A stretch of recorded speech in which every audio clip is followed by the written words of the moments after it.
అతి తక్కువ రోజుల్లో బీహార్ ఎలక్షన్స్ వస్తున్నాయి. బీహార్ ఎలక్షన్లో నితీష్ కుమార్ బీజేపీ పార్టీతో కొనసాగుతాడా, బయటకు వస్తాడా? ఎందుకంటే ఆయన మైండ్ సెట్ తెలిసిన వాళ్ళు, అతని యాటిట్యూడ్ తెలిసిన వాళ్ళు ఎప్పుడూ ప్రశ్నార్థకంగానే ఉండే అవకాశం ఉంది. సో కాబట్టి ఇక్కడ బీహార్ ఎలక్షన్స్తో వేరే కుంపట పెట్టుకుంటాడా, లేకపోతే ఇంకో పార్టీకి అలయన్స్కి వెళ్తాడా, ఒంటరిగా పోటీ చేస్తాడా? ఈ సమయంలో అక్కడ ప్రశాంత్ కిషోర్ ఒక కొత్త పార్టీని ప్రారంభిస్తాడా?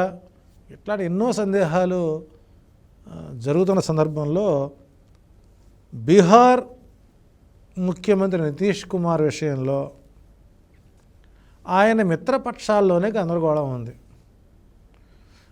ఈ గందరగోళం నుంచి ఏది వాస్తవం, ఏది అవాస్తవం అని చెప్పడానికి ఆయన జాతక పరిశీలన చేసినప్పుడు 100% బీహార్ ఎలక్షన్లో బీజేపీ అలయన్స్లోనే ఆయన ముందుకెళ్ళి తిరిగి మరలా ముఖ్యమంత్రిగా ప్రభుత్వాన్ని ఏర్పాటు చేయడానికి అనుకూల ఫలితాలు గోచరిస్తున్నాయి. ప్రస్తుతానికి ఎటువంటి పెద్ద రాజకీయ మార్పులు అనేవి లేవు. సో తప్పనిసరిగా ఆయన స్థిరత్వంగా ఉండడం కోసమే చివరి ఎలక్షన్గా మనం చెప్పుకోవాలి. కాబట్టి తప్పనిసరిగా ఆయన